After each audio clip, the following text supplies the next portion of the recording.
ದಕ್ಷಿಣ ಕನ್ನಡ ಜಿಲ್ಲೆಯಲ್ಲಿ ಖಾಸಗಿ ಶಿಕ್ಷಣ ಸಂಸ್ಥೆ, ರಿಯಲ್ ಎಸ್ಟೇಟ್ ಲಾಬಿಗಳು, ಬಿಲ್ಡರ್ ಲಾಬಿಗಳು, ಇಂತಹ ಒಂದು ಅಭಿವೃದ್ಧಿ ಎಲ್ಲೆಡೆ ಇರಬಹುದು, ಕಂಕನಾಡಿ ಮಾರುಕಟ್ಟೆ ಇರಬಹುದು, ಈ ರೀತಿ ಮಾಲ್ಗಳ ಸ್ವರೂಪದಲ್ಲಿ ಇವತ್ತು ಅಭಿವೃದ್ಧಿಯ ಒಂದು ಎಷ್ಟು ಪ್ರಮಾಣದಲ್ಲಿ ತಲುಪಿದೆ ಅನ್ನುವಂತಹ ಒಂದು ಇಲ್ಲಿಯ 90% ಜನರಿಗೆ ಏನು ಪಾಲು ಸಿಕ್ಕಿದೆ ಅಂತ ನಾವು ಲೆಕ್ಕ ಹಾಕಿದ್ರೆ ಜನ ಇವತ್ತು ಚಡಪಡಿಸ್ತಾ ಇರುವಂತದ್ದನ್ನು ನಾವು ನೋಡ್ತಾ ಇದ್ದೀವಿ.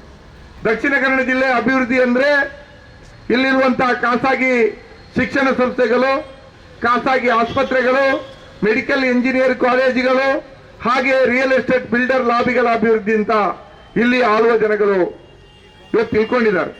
ದಕ್ಷಿಣ ಕನ್ನಡ ಜಿಲ್ಲೆ 2 ರೀತಿಯ ಸಮಸ್ಯೆಗಳನ್ನು ಇವತ್ತು ಎದುರಿಸ್ತಾ ಇದೆ. ಒಂದು, ಅಭಿವೃದ್ಧಿ ಸಾಮಾನ್ಯ ಜನರಿಗೆ ತಲುಪದೇ ಇರುವಂತಹದ್ದು. 80-85% ಜನರಿಗೆ ಇವತ್ತು ಅಭಿವೃದ್ಧಿ ಅದರ ಲಾಭಗಳು ತಲುಪ್ತಾ ಇಲ್ಲ ಅನ್ನುವಂಥದ್ದು ಒಂದು ಪರಿಸ್ಥಿತಿ, ಎಲ್ಲಾ ಕಡೆ ಕತ್ತಲಾವರಿಸುವಂತ ಪರಿಸ್ಥಿತಿ ಇದೆ ಅಂತ ಹೇಳ್ತಾ ಇದ್ದಾರೆ. ಈ 2 ಸಮಸ್ಯೆಗಳು ಇವತ್ತು ನಮ್ಮನ್ನು ಎದುರಿಸ್ತಾ ಇದೆ. ಆದ್ರೆ ಇವತ್ತಿನ ಈ ಸಮಸ್ಯೆಗಳಿಗೆ ಕತ್ತಲಾದ್ರೆ ಸಾಕು, ರಾತ್ರಿ 11-12 ಗಂಟೆವರೆಗೆ ಮಂಗಳೂರು ನಗರವನ್ನ ತೆರೆದಿಡುವಂತಹ ಪ್ರಯತ್ನ ಮಾತ್ರ ಮಾಡಿದ್ರೆ ಸಾಕೆ. ಆ ತೆರೆದಿಟ್ಟಂತಹ ಮಾರುಕಟ್ಟೆಗಳಿಗೆ ಇಲ್ಲಿಯ ಸಾಮಾನ್ಯ ಜನ ತಮ್ಮ ಕುಟುಂಬ ಸಮೇತ ಬಂದು ಹೋಟೆಲ್ಗಳಲ್ಲಿ, ರೆಸ್ಟೋರೆಂಟ್ಗಳಲ್ಲಿ, ಮಾಲ್ಗಳಲ್ಲಿ ತಮ್ಮ ಜೀವನದ ಸಂತೋಷವನ್ನು ಕೂಡ ಕಲಿಯುವಂತ ವ್ಯವಸ್ಥೆಯನ್ನ ಮಾಡಬೇಡಿ ಅಂತ ಕೇಳಿದ್ರೆ ಬಹುಶಃ ಡಿ.ಕೆ. ಶಿವಕುಮಾರ್ ಬಳಿ ಕೂಡ ಉತ್ತರ ಸಿಗ್ಲಿಕ್ಕಿಲ್ಲ. ಆ ಉತ್ತರವನ್ನ ಹುಡುಕುವಂತ ಪ್ರಯತ್ನವನ್ನ ಈ ದಕ್ಷಿಣ ಕನ್ನಡ ಜಿಲ್ಲೆಯ ದುಡಿಯುವ ಜನ ಮಾಡಬೇಕಾಗಿದೆ, ಜನಸಾಮಾನ್ಯರು ಮಾಡಬೇಕಾಗಿದೆ ಅನ್ನುವಂತ ಈ ದಕ್ಷಿಣ ಕನ್ನಡ ಜಿಲ್ಲೆಯಲ್ಲಿ ಇವತ್ತು ನಿನ್ನೆಯಿಂದ ದುಡಿಯುವ ಜನರ ಪ್ರಶ್ನೆಗಳನ್ನ ಎತ್ಕೊಂಡು ಹೋರಾಟ ಮಾಡ್ತಾ ಇರುವಂತಹದ್ದಲ್ಲ. ನಾವು ಸ್ವಾತಂತ್ರ್ಯ ಪೂರ್ವದಿಂದ ಇಲ್ಲಿಯ ದುಡಿಯುವ ಜನರ ಪರವಾಗಿ ಹೋರಾಟಗಳನ್ನ ಮಾಡ್ತಾ ಬಂದಿದ್ದೀವಿ, ಬೇಡಿಕೆಗಳನ್ನ ಮುಂದಕ್ಕಿಡ್ತಾ ಬಂದಿದ್ದೀವಿ. ಅದು ಗೇಣಿದಾರಿ ರೈತರು ಇರ್ಬೋದು, ಒಂದು ಕಾಲದಲ್ಲಿ ಭೂ ಮಾಲಕರ ದಬ್ಬಾಳಿಕೆಗೊಳಗಾಗಿದ್ದಂತಹ ಗೇಣಿದಾರ ರೈತರು ಇರ್ಬೋದು, ಹೆಂಚು ಬೀಡಿ ಕಾರ್ಮಿಕರಿರ್ಬೋದು, ನೇಯ್ಗೆ ಕಾರ್ಮಿಕರಿರ್ಬೋದು. ಆ ಕಾಲದಲ್ಲಿ ಅಂತಹ ಸಾಮಾನ್ಯ ಜನರ, ದುಡಿಯುವ ಜನರ ಪ್ರಶ್ನೆಗಳನ್ನು ಇಟ್ಕೊಂಡು ಇಲ್ಲಿ ಚಟುವಟಿಕೆಗಳನ್ನ ನಾವು ಮಾಡಿದ್ದೇವೆ. ಇವತ್ತು ಕೂಡ ನಾವು ಅದೇ ಜಿಲ್ಲೆಯಲ್ಲಿ ಕಾಂಗ್ರೆಸ್ ಪಕ್ಷದ ಧುರೀಣರಿಗೆ ಇರುವಂತ 2 ಶಾಸಕರುಗಳಿಗೆ, ಸ್ಪರ್ಧೆ ಮಾಡಿ ಸೋತಿರುವಂತಹ ಶಾಸಕ ಸ್ಥಾನದ ಅಭ್ಯರ್ಥಿಗಳಿಗೆ, ಪಾರ್ಲಿಮೆಂಟ್ ಚುನಾವಣೆಯ ಅಭ್ಯರ್ಥಿಗಳಿಗೆ, ಸೋತ ಅಭ್ಯರ್ಥಿಗಳಿಗೆ ದಕ್ಷಿಣ ಕನ್ನಡ ಜಿಲ್ಲೆಯ ಜನಸಾಮಾನ್ಯರ ನೋವುಗಳ ಬಗ್ಗೆ, ಅವರ ಸಮಸ್ಯೆಗಳ ಬಗ್ಗೆ, ಬಿಜೆಪಿ ಶಾಸಕರು ಸಂಸದರ ವೈಫಲ್ಯಗಳ ಬಗ್ಗೆ ತಾವು ಧ್ವನಿ ಎತ್ತಬೇಕು ಅಂತ ಯಾವತ್ತಾದ್ರೂ ಅನಿಸಿದ್ಯಾ ಅಂತ ಕೇಳಿದ್ರೆ ಬಹಳ ದೊಡ್ಡ ನಿರಾಸೆ ನಮ್ಮನ್ನು ಇವತ್ತು ಕಾಡ್ತದೆ. ಅಂತಹ ಸಂದರ್ಭದಲ್ಲಿ ನಾವು ಇವತ್ತು ಏನ್ ಮಾಡಬೇಕು ಅನ್ನುವಂತ ಪ್ರಶ್ನೆ ನಾವಿಲ್ಲಿ ನೋಡ್ತಾ ಇದ್ದೀವಿ.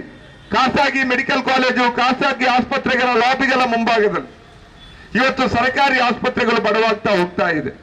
ಇವತ್ತು ಒಂದು ವೆನ್ಲಾಕ್ ಆಸ್ಪತ್ರೆ 175 ವರ್ಷಗಳ ಹಿಂದೆ ಬ್ರಿಟಿಷರು ಸ್ಥಾಪಿಸಿದಂತಹ ಆಸ್ಪತ್ರೆಯನ್ನು ಕೂಡ ಒಂದು ಪೂರ್ಣ ಪ್ರಮಾಣದ ಸರ್ಕಾರಿ ಆಸ್ಪತ್ರೆಯಾಗಿ ಉಳಿಸುವಂತಹ ಒಂದು ಯೋಗ್ಯತೆ ನಮ್ಮನ್ನಾಳುವ ಜನಗಳಿಗೆ ಇಲ್ಲ. ಅದಿವತ್ತು ಖಾಸಗಿ ಮೆಡಿಕಲ್ ಕಾಲೇಜುಗಳಿಗೆ ಇವತ್ತು ಪಬ್ಲಿಕ್ ಪ್ರೈವೇಟ್ ಪಾರ್ಟ್ನರ್ಶಿಪ್ ಅಲ್ಲಿ PPP ಮಾಡೆಲ್ ನಲ್ಲಿ ಇವತ್ತು ಭಾಗಶಃ ಹಸ್ತಾಂತರಗೊಂಡಿದೆ. ಅದನ್ನು ಅಭಿವೃದ್ಧಿಗೊಳಿಸ್ತೀವಿ, ಅದನ್ನು ಇವತ್ತು ನಾವು ಸಾರ್ವಜನಿಕ ಪ್ರಾದೇಶಿಕ ಆಸ್ಪತ್ರೆಯಾಗಿ ಪರಿವರ್ತಿಸ್ತೀವಿ ಅಂತ ಹೇಳುವಾಗಲೂ ಕೂಡ ಅದಿವತ್ತು ಖಾಸಗಿ ಸಹಭಾಗಿತ್ವಕ್ಕೆ ಹೋಗ್ತಾ ಇದೆ ಅನ್ನುವಂತಹದ್ದನ್ನು ಕೂಡ ನಾವು ಇವತ್ತು ಗಟ್ಟಿ ಧ್ವನಿಯಲ್ಲಿ ಅದನ್ನು ವಿರೋಧಿಸಲಿಕ್ಕೆ ಸಾಧ್ಯ ಆಗಬೇಕಾಗಿದೆ. ಇವತ್ತು ನೀವು ನೋಡಿ ದಕ್ಷಿಣ ಕನ್ನಡ ಜಿಲ್ಲೆಯಲ್ಲಿ ಸಾರ್ವಜನಿಕ ಆರೋಗ್ಯ ರಂಗದ ಪರಿಸ್ಥಿತಿ ಏನಿದೆ. ಯಾವುದಾದ್ರೂ ಕನ್ನಡ ಜಿಲ್ಲೆ ಯಾರ ಪರವಾಗಿ ನಡೀತಾ ಇದೆ ಅಂದ್ರೆ ಖಾಸಗಿ ಮೆಡಿಕಲ್ ಕಾಲೇಜುಗಳ, ಖಾಸಗಿ ಆಸ್ಪತ್ರೆಗಳ ಪರವಾಗಿ ನಡೀತದೆ. ಅವರು ಆಡಿದ್ದೇ ಆಟ, ಅವರು ಹಾಕಿದ್ದೇ ಬಿಲ್ಲು. ನಿಮ್ಮ ಹತ್ರ ದುಡ್ಡು ಇದೆಯಾ, ನಿಮ್ಗೆ ಚಿಕಿತ್ಸೆ ಇದೆಯಾ, ಇದೆ. ನಿಮ್ಗೆ ಯಾರಾದ್ರೂ ಕ್ರೌಡ್ ಫಂಡಿಂಗ್ ಬಡವರಾದ್ರೆ ಕ್ರೌಡ್ ಫಂಡಿಂಗ್ ಮಾಡಿಕೊಡುವವರು. ನೀವು ಕಣ್ಣೀರು ಹಾಕಿ ವಾಟ್ಸಪ್ಗಳಲ್ಲಿ, ಸೋಷಿಯಲ್ ಮೀಡಿಯಾಗಳಲ್ಲಿ ನಮಗೆ ಬಿಲ್ಲು ಕಟ್ಟಲಿಕ್ಕೆ ದುಡ್ಡು ಕೊಡಿ ಅಂತ ಕಣ್ಣೀರು ಹಾಕಿದ್ರೆ, ದಾನಿಗಳು ನಿಮ್ಗೆ ದುಡ್ಡು ಹಾಕಿದ್ರೆ ನೀವು ಆಸ್ಪತ್ರೆ ಬಿಲ್ ಕಟ್ಟಬಹುದು. ಇಲ್ಲಾದ್ರೆ ನಿಮ್ಮನ್ನು ಆಸ್ಪತ್ರೆಯಿಂದ ಹೊರಗೆ ಬಿಡುವುದಿಲ್ಲ. ನೀವು ನಿಮ್ಮ ಕುಟುಂಬಿಕರು ಚಿಕಿತ್ಸೆ ಪಡೆಯೋದು, ಅಲ್ಲಿ ಗುಣಮುಖರಾಗಿ ಅಲ್ಲಿ ಮೃತರಾದ್ರೆ ಮೃತದೇಹಗಳನ್ನು ಕೂಡ ಖಾಸಗಿ ಆಸ್ಪತ್ರೆಗಳು ವಾಪಸ್ ಕೊಡೋದಿಲ್ಲ ಅನ್ನುವಂಥ ಸ್ಥಿತಿ ಇವತ್ತು ನಮ್ಮ ಜಿಲ್ಲೆಯಲ್ಲಿದೆ. ಇಂತಹ ಸ್ಥಿತಿಯ ಬಗ್ಗೆ ಮುಖ್ಯಮಂತ್ರಿಗಳು ಮೊನ್ನೆ ಬಂದಾಗಲೂ ಕೂಡ ಉಳ್ಳಾಲ ತಾಲೂಕಿನಲ್ಲಿರುವಂತಹ ಒಂದು ಖಾಸಗಿ ಇಂಜಿನಿಯರಿಂಗ್ ಕಾಲೇಜಿನ ಕಾರ್ಯಕ್ರಮಕ್ಕೆ ಹೋದ್ರು. ಇನ್ನೊಂದು ಖಾಸಗಿ ಮೆಡಿಕಲ್ ಕಾಲೇಜಿನವರ ಒಂದು ಸಾಮಾನ್ಯ ರಸ್ತೆಯ ಒಂದು ಸರ್ಕಲ್ ಅನ್ನ ಉದ್ಘಾಟನೆಗೆ ಹೋದ್ರು. ಇದೇ ನಮ್ಗೆ ಉತ್ತರ. ಅಂದರೆ ಇಲ್ಲಿಯ ಸರ್ಕಾರ ಪೂರ್ತಿಯಾಗಿ ಖಾಸಗಿಯವರ ಪರವಾಗಿದೆ. ಅದರಿಂದಾಗಿ ನಮ್ಮಂತವರ ಮನೆಯ ಮಕ್ಕಳು ಕಲೀಲಿಕ್ಕೆ ಬೇಕಾದಂತ ಶಾಲಾ ಕಾಲೇಜುಗಳಿಲ್ಲ. ನಾವು ಇವತ್ತು ಅಲ್ಲಿರುವಂತ ದುಬಾರಿ ಫೀಸ್ಗಳನ್ನ ಕಟ್ಟಲಿಕ್ಕಾಗದೆ ನಮ್ಮ ಮಕ್ಕಳು ಸಿಕ್ಕಿದ ಶಿಕ್ಷಣ ಸಾಕು ಅಂತ ಹೋಗಿ ಅವರಿಗೆ ಆಯ್ಕೆ ಅಲ್ಲದಂತಹ ಶಿಕ್ಷಣ ಪಡೆಯುವಂತಹ ಸ್ಥಿತಿ. ಶಿಕ್ಷಣ ಪಡೆದ ಮೇಲೆ ಅವರಿಗೆ ಉದ್ಯೋಗ ಇಲ್ಲ. MRPL ನಲ್ಲಿರ್ಬೋದು, SEZ ನಲ್ಲಿರ್ಬೋದು, ಇಲ್ಲಿಯ ಸಾರ್ವಜನಿಕ ರಂಗದ ಬ್ಯಾಂಕಿಂಗ್ ಇರ್ಬೋದು, ಇನ್ನು ಬೇರೆ ಬೇರೆ ಸಂಸ್ಥೆಗಳಲ್ಲಿ ಯಾವುದೇ ರೀತಿಯಲ್ಲಿ ಕೂಡ ಅವರಿಗೆ ಇವತ್ತು ಉದ್ಯೋಗದಲ್ಲಿ ಮೀಸಲಾತಿ ಇಲ್ಲ. ಡಬಲ್ ಡಿಗ್ರಿ ಮಾಡಿರುವಂತಹ ಇಂಜಿನಿಯರಿಂಗ್ ಓದಿರುವಂತಹ ಹುಡುಗರಿಗೆ ಇವತ್ತು ಸೆಕ್ಯೂರಿಟಿ ಗಾರ್ಡ್ ಉದ್ಯೋಗಗಳನ್ನು ಕೂಡ ಇಲ್ಲಿಯ ಶಿಕ್ಷಣ ಸಂಸ್ಥೆ, ಇಲ್ಲಿಯ ಸಂಸ್ಥೆಗಳು, ಉದ್ಯಮಗಳು ಕೊಡ್ತಾ ಇಲ್ಲ ಅನ್ನುವಂತ ಸ್ಥಿತಿಯಲ್ಲಿ ಇವತ್ತು ದಕ್ಷಿಣ ಕನ್ನಡ ಜಿಲ್ಲೆಯ ಜನ ಎಲ್ಲಿಗೆ ಹೋಗ್ಬೇಕು ಅಂತ ಕೇಳಿದ್ರೆ ಉದ್ಯೋಗವನ್ನು ಹುಡ್ಕೊಂಡು ಅವರು ಒಂದು ಬೆಂಗಳೂರಿಗೆ ಹೋಗ್ಬೇಕು, ಮುಂಬೈಗೆ ಹೋಗ್ಬೇಕು, ಇಲ್ಲ ಅಂದ್ರೆ ಸೌದಿ ಅರೇಬಿಯಾ, ಮಸ್ಕತ್, ಜುಬೈಲು, ಇನ್ನೊಂದು ಕಡೆ ಗಲ್ಫ್ ರಾಷ್ಟ್ರಗಳಿಗೆ ಹೋಗ್ಬೇಕು.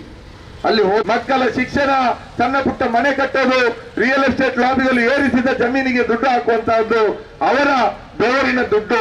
ಅದೇ ಕಾರಣಗಳಿಗೆ ಕರ್ನಾಟಕದ ರಾಜ್ಯದ ಸರ್ಕಾರಕ್ಕೆ ಯಾಕೆ ಇಂಥ ಆಲೋಚನೆಗಳು ಬರ್ತಾ ಇಲ್ಲ ಅಂತ ನಾವು ಗಂಭೀರವಾಗಿ ಆಲೋಚನೆ ಮಾಡುವಂತಹ ಒಂದು ಸಂದರ್ಭ ಇವತ್ತು ನಮ್ಮ ಕಣ್ಣ ಮುಂದೆ ಇದೆ ಬಂಧುಗಳೇ. ಇಂಥ ಒಂದು ಅಸಾಮಾನ್ಯವಾದಂತಹ ವಲಸೆ ಬಹುಶಃ ದಕ್ಷಿಣ ಕನ್ನಡ ಜಿಲ್ಲೆ ಇವಾಗ ಗುಲ್ಬರ್ಗದಲ್ಲಿ, ಹೈದರಾಬಾದ್ ಕರ್ನಾಟಕದಲ್ಲಿ ಹಳ್ಳಿಗಳಲ್ಲಿ ಯುವ ಜನರು ಇಲ್ಲ, ಕುಟುಂಬಗಳು ಇಲ್ಲ.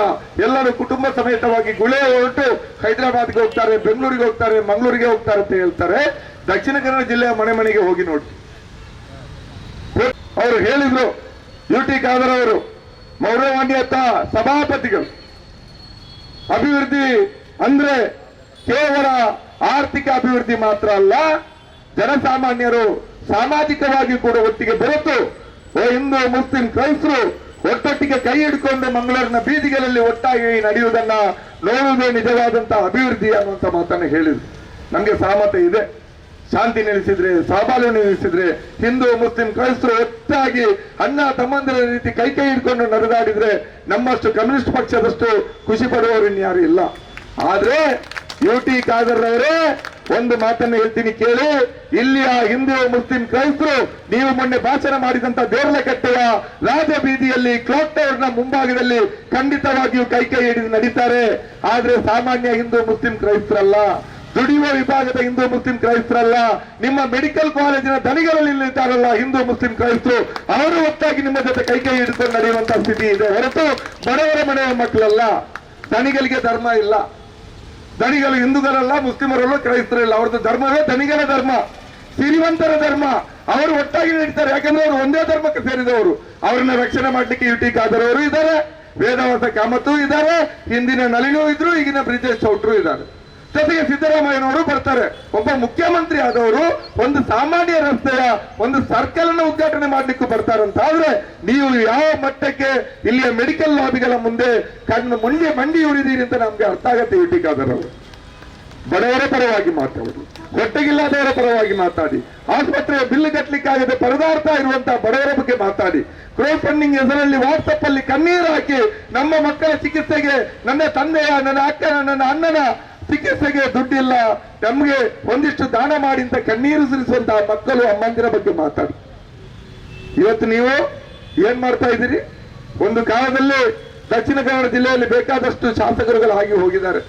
ನಮ್ಮ ಕಮ್ಯುನಿಸ್ಟ್ ಪಕ್ಷದಿಂದ ಕೃಷ್ಣ ಶೆಟ್ಟರು ಶಾಸಕರಾಗಿದ್ರು, BB ಕಕ್ಕಿಲ್ಲ ಅವರು ಶಾಸಕರಾಗಿದ್ರು, ಅದೇ ರೀತಿಯಲ್ಲಿ ಸುಬ್ಬಯ್ಯ ಶೆಟ್ಟರು ಇನ್ಯಾವುದೇ ಪಕ್ಷದಿಂದ ಶಾಸಕರಾಗಿದ್ರು, ನಾಗಪ್ಪ ಆಳ್ವಾರ್ ಶಾಸಕರಾಗಿದ್ರು, BA ಮೊಯ್ದೀನ್ ಅವರು ಶಾಸಕರಾಗಿದ್ರು. ಬೇಕಾದಷ್ಟು ಜನ ದಕ್ಷಿಣ ಕನ್ನಡ ಜಿಲ್ಲೆಯಲ್ಲಿ ಶಾಸಕರಾಗಿ ಹೋಗಿದ್ದಾರೆ. ಇವತ್ತು ನೋಡಿ, ಬಿಜೆಪಿಯ ಶಾಸಕರ ವೈಫಲ್ಯಗಳ ವಿರುದ್ಧ ಪರ್ಯಾಯ ಕಾರ್ಯಕ್ರಮಗಳನ್ನು ಇಟ್ಕೊಂಡು ಕೆಲಸ ಮಾಡಲಿಕ್ಕೆ ಕಾಂಗ್ರೆಸ್ ನಲ್ಲಿ ಸೋತ ಅಥವಾ ಮುಂದೆ ಗೆಲ್ಲಬೇಕು ಅಂತ ಬಯಸುವಂತ ಶಾಸಕ ಸ್ಥಾನದ ಅಭ್ಯರ್ಥಿಗಳಿಗೆ ಯಾವುದೇ ಅಂತ ಆಲೋಚನೆಗಳಿಲ್ಲ, ಪರ್ಯಾಯಗಳಿಲ್ಲ. ಒಂದು ಕಾಲದಲ್ಲಿ ನೀವೀಗ ನೋಡಿ ಎಲ್ಲ ಮುಂಡಾಸ್ ಕಟ್ಟಲಿಕ್ಕೆ ಶುರು ಮಾಡಿದ್ರು, ಕಂಬಳಗಳು ಶುರುವಾಯಿತು. ನರಿಂಗಾಡದಲ್ಲಿ ನಮ್ಮ ಸ್ಪೀಕರ್ ಆದಂತಹ ಖಾದರ್ ಅವರ ನೇತೃತ್ವದಲ್ಲಿ ಜನವರಿ ತಿಂಗಳಲ್ಲಿ ಬಹುಶಃ ನರಿಂಗಾಣ ಕಂಬಳ, ಏನು ಲವಕುಶ ಕಂಬಳ ಅಂತ ಕಾಣ್ತದೆ. ಮೊನ್ನೆ ಅದಕ್ಕೆ ಅದೇ ಕರೆ ಹತ್ರ ಒಂದು ಸಭೆ, ಸಿದ್ಧತಾ ಸಭೆ ಮಾಡಿದ್ರು. ಎಷ್ಟು ಜನ, ಎಂತ ವೈಭವ! ಪರ್ಮನೆಂಟ್ ಆದಂತಹ ಒಂದು ವೇದಿಕೆಯನ್ನ ಮಾಡ್ತೀವಿ ಅಂತ ಹೇಳಿ ಘೋಷಣೆ ಕೂಡ ಆಯ್ತು. ನಾನ್ ತಿಳ್ಕೊಂಡು ಈ ಘೋಷಣೆ ಯಾವುದು ಸರ್ಕಾರಿ ಮೆಡಿಕಲ್ ಕಾಲೇಜೋ, ಸರ್ಕಾರಿ ಆಸ್ಪತ್ರೆಯೋ, ಕ್ಯಾನ್ಸರ್ ಆಸ್ಪತ್ರೆಯೋ, ಹೃದಯದ ಆಸ್ಪತ್ರೆ ಘೋಷಣೆಯ ಮಟ್ಟಕ್ಕೆ ಬಿಲ್ಡಪ್. ಒಂದು ಕಾಲದಲ್ಲಿ ಶಾಸಕರುಗಳು, ಯಾವುದೇ ಪಕ್ಷದ ಶಾಸಕರುಗಳು ಕಂಬಳಗಳನ್ನು ಆಯೋಜಿಸ್ತಾ ಇರಲಿಲ್ಲ.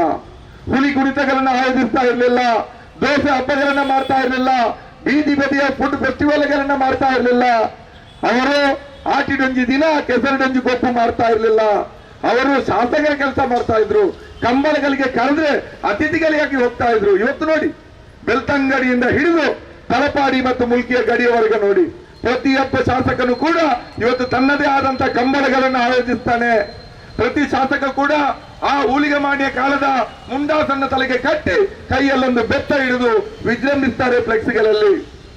ಶಾಸಕರ ಕಥೆ ಹಂಗಾದ್ರೆ ಸೋತಿರುವ ಕಾಂಗ್ರೆಸ್ ಅಭ್ಯರ್ಥಿಗಳು ಪರ್ಯಾಯ ಕಾರ್ಯಕ್ರಮಗಳನ್ನು ಇಡಬೇಕಿತ್ತಲ್ಲ. ಎಲ್ಲಿದೆ ಉದ್ಯೋಗ ಬಿಜೆಪಿ ಶಾಸಕರುಗಳೇ ಅಂತ ಕೇಳ್ಬೇಕಿತ್ತಲ್ಲ. ಎಲ್ಲಿದೆ ಆಸ್ಪತ್ರೆ, ಎಲ್ಲಿದೆ ಮೆಡಿಕಲ್ ಕಾಲೇಜು, ಎಲ್ಲಿದೆ ನಮ್ಗೆ ರೋಗ ಬಂದ್ರೆ ಚಿಕಿತ್ಸೆಗೆ ವ್ಯವಸ್ಥೆ, ಶಾಸಕರುಗಳೇ ಬಿಜೆಪಿಯ ನಾಯಕರುಗಳೇ ಹೇಳಿದ್ದೇವೆ ಕೇಳ್ಬೇಕಿತ್ತಲ್ಲ.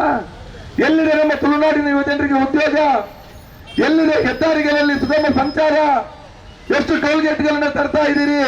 60 ಟೋಲ್ಗೇಟ್ ಒಂದರಿಂದ ಇನ್ನೊಂದಕ್ಕೆ ಅಂತರ ಅಂತ ಆದ್ರೆ ಈಗ ಗಂಜಿ ಮಟ್ಟದಲ್ಲಿ ಆಗುವಂತ ಟೋಲ್ಗೇಟ್ ತಲಪಾಡಿ ಟೋಲ್ಗೇಟ್ಗಿಂತ 35 ಕಿಲೋಮೀಟರ್ ದೂರ, ಬಿಸಿ ರೋಡ್ನ ಬ್ರಹ್ಮರಗುಡ್ಲು ಟೋಲ್ಗೇಟ್ ಇಂದ 36 ಕಿಲೋಮೀಟರ್ ದೂರ, ಕೆಜಮಾಡಿಯ ಟೋಲ್ಗೇಟ್ ಇಂದ 45 ಕಿಲೋಮೀಟರ್ ದೂರದಲ್ಲಿ ಮಾತ್ರ ಮಾಡ್ತಾ ಇದ್ದೀರಲ್ಲ. ಇದು ಸರಿಯಾ ಅಂತ ಕೇಳಿ ಪರ್ಯಾಯವಾದ ಯೋಜನೆಗಳನ್ನು ಇಟ್ಕೊಂಡು ಕೆಲಸ ಮಾಡುವ ಬದಲು ಈ ಕಾಂಗ್ರೆಸ್ ದುಡ್ಡಿನ ಕೊಳಗಳಾದಂತಹ ಕಾಂಗ್ರೆಸ್ನ ಅಭ್ಯರ್ಥಿಗಳು ಅವರು ಕೂಡ ಮುಂಡಾಸು ಕಟ್ಟಿ ನನ್ನದು ಒಂದು ಕಂಬಳ ಅಂತ ಹೊರಟಿದ್ದಾರೆ ಅಲ್ವಾ. ಬಿಜೆಪಿ ಎಮ್ಮೆಲ್ಲೆ ಕಮಲ ಬಲ್ತಿಲ್ಲ, ಎಣ್ಣೆಯರು ಆಯ್ರಲ್ಲ ಜಾಸ್ತಿ ಬಲಿಕೊಂಡು ಬಿಜೆಪಿದ ಕಾಮತೆರ್ನ ಕಂಬಲಡು 42 ಜೋಡಿ ಎರಲು ಬತ್ತನ್ನ ಎನ್ನತ್ತೆ ಅಜಿಪವರ್ಪಣು ಅಂತ ಕಾಂಗ್ರೆಸ್ನ ನಾಯಕರುಗಳು ಹೇಳ್ತಾ ಇದ್ದಾರೆ. ಅವರು ಪಿಲಿ ಪರ್ಬ ಮಲ್ತಿಲ್ಲ, ನಮ್ಮ ಎಂಚಿನ ಪಿಲಿ ನಲಿಕೆ, ಪಿಲಿ ಗೊಬ್ಬು ಪಿಲಿ ನಲಿಕೆ, ಪಿಲಿ ಗೊಬ್ಬು ಪಿಲಿ ನಲಿಕೆ, ಕಂಬಳದ ಎರುಕು ಉಗುಲ ಕೈಟುಪುಣಂಚಿನ ಪಡುತ್ತು ಪೆಟ್ಟು ನಿಖಿಲ ಬರಿಕಿಲ ಪೆಟ್ಟು. ಇಂದು ಕಾಂಗ್ರೆಸ್ ಬಿಜೆಪಿ ರಾಜಕಾರಣ ಪಂಪುಣೇವೆ ಅವು ಯೂಟಿಕಾದರಂತೆ ಬರ್ತದೆ. ವೇದವಾಸ ಕಾಮತ್ತು ಗೊತ್ತಲ್ಲ, ನೈಜ ನಿಜ ನಿಜ ನಿಜ. ಈ ನಮ್ಮ ಅರ್ಥವಂತನಚ್ಚ ಆಂಡಿ ನಮ್ಮ ವೇದವಾಸ ಕಾಮತ್ತರೆ 6 ನೆಂಚಿನ ಕಂಬಳಾಂಡ 4 ತಿಂಗಳು ಕಂಬಳದ ಪಿರೌಟು, 4 ತಿಂಗಳು ಪಿಲಿಗೊಬ್ಬದ ಪಿರೌಡು, ಪಕ್ಕ 4 ತಿಂಗಳು ದೋಸೆ ಹಬ್ಬ, ಸ್ಟ್ರೀಟ್ ಫುಡ್ ಫೆಸ್ಟಿವಲ್, ಬೀದಿ ಬದಿಯಲ್ಲಿ ಆಹಾರ ಮೇಳ, 4 ತಿಂಗಳು ಒಂದೊಂದು ಕಾರ್ಯಕ್ರಮ. ಬೆಂಬಲಿಗರಿಗೆ ಗೌಜಿ ಫ್ಲೆಕ್ಸ್ ಬಾಡಿಯರ್ ನಲ್ತೇರಿ, ಫ್ಲೆಕ್ಸ್ ಬಾಡಿಯರ್ ನಲ್ತೇರಿ. ನಿಂತಿದ್ದ ಡಿಜೆ ಪಾಪ ಐತೆ ನಮ್ಮ ಕಮಿಷನರ್ ಅಂತ ಡಿಜೆ ಅಪ್ಪಲ್ತದ ಪ್ರಾಬ್ಲಮ್ ಆಗ್ತೀರಿ. ಇಜ್ಜಿನ ನಿಖಿಲೆಗೆ ಆಸ್ಪತ್ರೆ ಜಿಲ್ಲ ಗೊತ್ತಾಪುಜಿ, ಇಜ್ಜಿನ ನಿಖಿಲೆಗೆ ಉದ್ಯೋಗ ಜಿಲ್ಲ ಗೊತ್ತಾಪುಜಿ, ಪೀಡಿ ಕಟ್ಟಿನ ಪೊಂಜೊಳಗೆ ಸಂಬಳ ಜಿಲ್ಲ ಗೊತ್ತಾಪುಜಿ. ಡಿಜೆದ ಅಬ್ಬರ, ಕೋಣದ ಯಶಾವರ, ಪಿಲಿಗೊಪ್ಪದ ತಾಸದ ಪೆಟ್ಟು ಇಂದು ಜಿಲ್ಲದ ಜನಕ್ಕೆಲ್ಲ ಬದುಕು. ಈ ಪ್ರಶ್ನೆಗೆ ಏನೊಂದು ಸಿಪಿಎಂ ಪಾರ್ಟಿ ಬೈದಿನಿ ಎಮ್ಮೆಲ್ಎಗಳು ಮಲ್ತಂದು ತಪ್ಪುನು ಕಾಂಗ್ರೆಸ್ ಮೂಲ ವಿರೋಧ ಪಕ್ಷವಾದ ಜಿಲ್ಲದ ಅಲ್ಪ ಶಾಸಕರಗಳು ಪ್ರಯತ್ನ ಮಲ್ದೋಡು ಆಂಡ 4 ತಿಂಗಳಿಗೊಂದೊಂದು ಕಾರ್ಯಕ್ರಮ.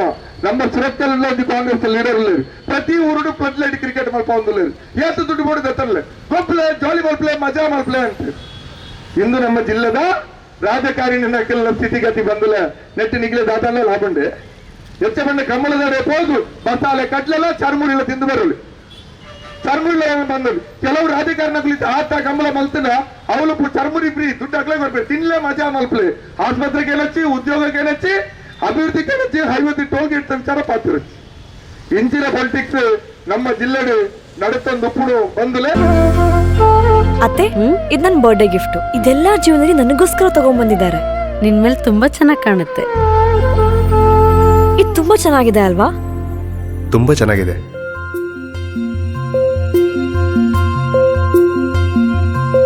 It will look really good on you. Amma? Huh? Mother is always son's first love.